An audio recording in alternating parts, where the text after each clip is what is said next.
calibre. I don't want to have to get teacher on you. Thank you, ladies and gentlemen. Thank you for having me here today. I really appreciate it.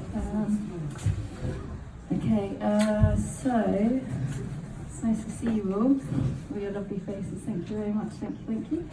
So I'm going to read something for you. I hope that that's okay.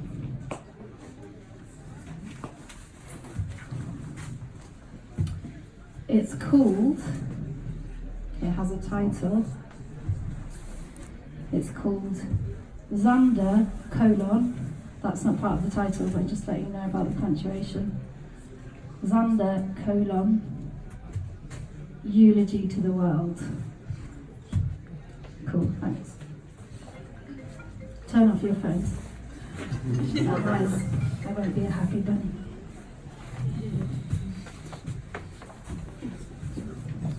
There is something particularly shit about grieving. There is something particularly shit about the fact that when somebody dies, they're suddenly special, even the ones who aren't. But what's particularly shit about the fact that you died is that you are one of the most special humans this world has seen. Everyone who knew you knew it. No one like you, Xander. No one like you. I feel honoured to be so close to you. I feel honoured to know you in the way that I do, Xander. I love you. I love you. I do. There is something particularly shit about words. The bigness of things is far too big for you and you dying and the world and loss and grief, and the word pain is never enough to describe the pain that we live in, and yet the word pain somehow makes you feel that the pain that we live in is unworthy. Not enough, never enough, always too much. I want to stand at the altar with you while you get back married to your beautiful man who I love. Words are just pointers to the truth, he said.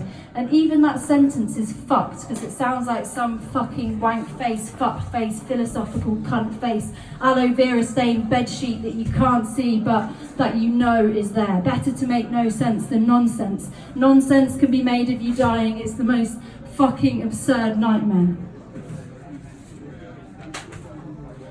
Imagining the future in the howling face of your loss is impossible because the past was full of your life and the future is forever without you. Whatever is coming is fucking bleak. Me and Eddie, your wonderful love, were walking in the sham of a place we call Bury St Edmunds and decided that perhaps you, Xander, being the polymath and philosopher that you are, knew that the future was so bleak that you decided to tap out while things were still good. You knew the world was dying, slowly killing itself. You knew that the future was full of war and death and creatures of all things macabre, so you tapped out, contactless, on life's Oyster card machine, leaving us with the forever youthful memory of your ghost while we run ourselves silly into the death of all things as we know it. A new world without you is coming, and the sun does not rise in the east. Your death is the worst kind of post-work poo squashed into my face so that I cannot breathe. You came home from work, waltzed up the stairs with your effortless layers and silhouettes into our tiny kitchen, bag on the table. It is time for your post-work shit. You smile. You go to the tiny toilet next to the tiny kitchen where you do your post-work poo, always a honker. I can smell it even when the door is closed. Then, before you have time to flush and scrub the bowl, some murdering thing that has no body, no physical nest to hang on to, not even a conclusive autopsy report, not even a scrap, no God, no devil, no cause, no illness, just a flu that took you in 4 days like we live in the fucking 18th century with the plague and shit, that came and killed you and took you and strangled you, leaving you dead, and picked up your stonking, honking post-work shit, the child of death, from the toilet bowl and wrapped it in a blanket and stroked its face tenderly, then squashed it the post-work shit, the child of death, slowly and deliberately into the ears and eyes and nose and mouth of all those that love you, so that we cannot breathe, because without you, your greatness is suffocating, and the amount that you loved and are loved is the greatest joy and the greatest pain. Oh my motherfuck, how I long to smell the smell of that stonking, honking, post-work poo once more again. But as if the glitter and the gallery and the art goers with their bad haircuts wasn't insulting enough, the most insulting part was the car crash of a fucking eulogy by some weird colonialist twat who thinks it's okay to speak their own funk-faced language in a fucking foreign country.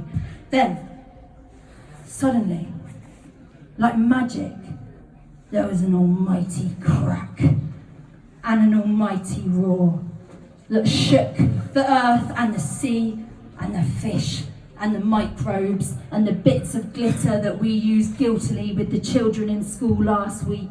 Something began to shake and stammer at world magnitude, that self-eating magnitude that makes no difference and every difference at once. And the sun does not rise in the east anymore. It has been replaced by that stonking, honking post-work poo, that child of death.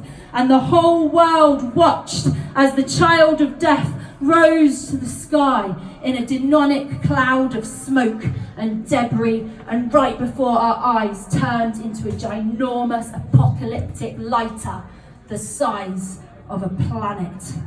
This lighter has the body of a tiger and the face of you, Xander. Xander, your godly face is a fucking icon. And now that the sun does not rise in the east anymore, this lighter begins to peek over the hills of far away and flicks itself open and breathes the fire of all things, the fire of hope, of hurt and of pain, the fire of loss and the fire of eternal love, and licks itself across the whole world, contagious, like mold, like bacteria, like Ebola, like that flu that murdered you. The fire that billows from your great godly mouth kills every particle, every neuron, every blood cell and heartache, every insect, ant, bee and spider, every piece of soil that was ever churned by a combine harvester, every piece of soil that was ever certified organic, every piece of soil denuded by fertilizer, every test tube and pipette in every experiment, in every science lab, every F1 hybrid, every chicken wing frozen in Thailand, defrosted, rehydrated, refrozen, transported to lower stock to be put back on a boat to be eaten in Greece, every vegetable grown and picked and eaten, every Terminator sea, every hedgehog, every whale, every beast, every farmer Monsanto has murdered, every river that hurts, every pesticide, herbicide, ecocide, every tree that falls, every tree that's in pain, every leaf that's diseased, every piece of crap that we bought on Amazon, every instance that we think of the shop before we think of the rainforest, and every agribusiness big boss, every agribusiness big buck, every penny, every note, every dime, every Beatrix Potter 50 pence coin that I have collected over the years in a jar, every internet transaction, every laptop and phone and Alexa, every Netflix subscriber, every Monzo user, every Apple ID, every heroin granule, every heroin overdose, every last ounce of pure and unpure olive oil cocaine. The contagious flame of the lighter rising from the east, half tiger, half Xander, burnt every particle on the earth into the perfect image of your face, laughing. It is wrong that this is an art after you. But I don't know what the fuck else to do, because your loss is a great mass that sits in front of my face and blinds me so that I can see nothing else. It is wrong that this is an art after you, because you are a born genius who didn't need anyone to know about it, and I am a born wannabe who needs everyone to know about it. It's some projection of my own fucked up fantasy that you need to be made into some iconic subcultural martyr. Xander, you are forever the greatest and most iconic subcultural martyr. Life is forever changed without you. How can one make art after a polymath? How can one make art after the fucking genius that was Xander fucking Fletcher, and fuck! After 20 fucking years, I still spell your name wrong. Fletcher, Fletcher, Fletcher, Fletcher. And even this year, which is actually technically now last year, 2018, like every year, I had to secretly find out if your birthday was the 9th, 10th, or 11th of December because you're so fucking stubborn and won't put it on Facebook.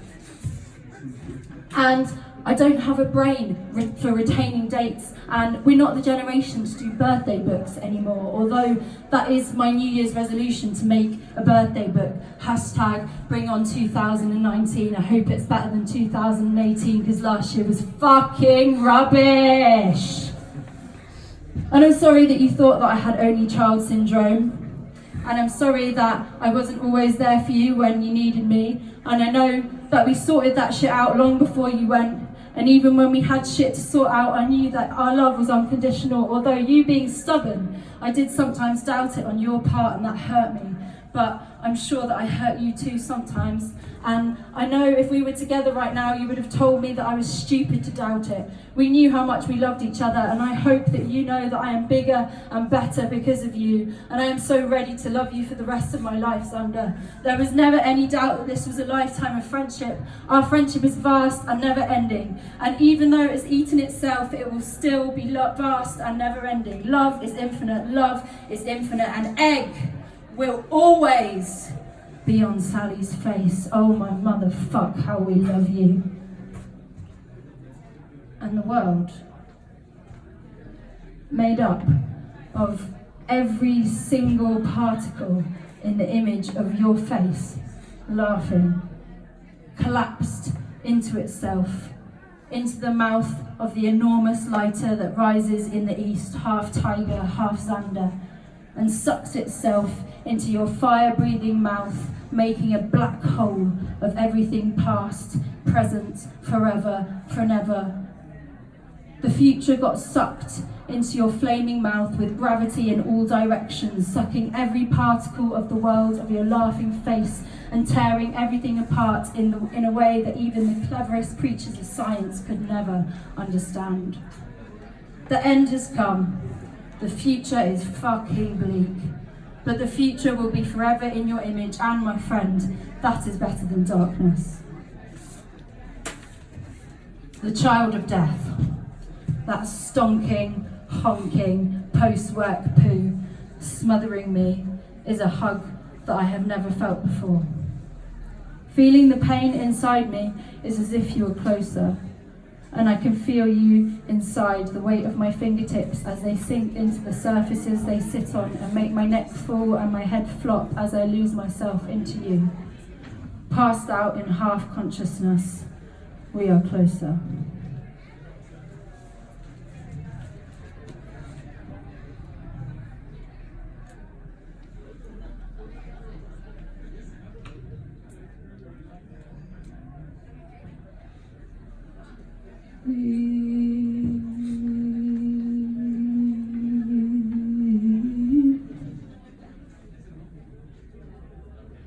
You could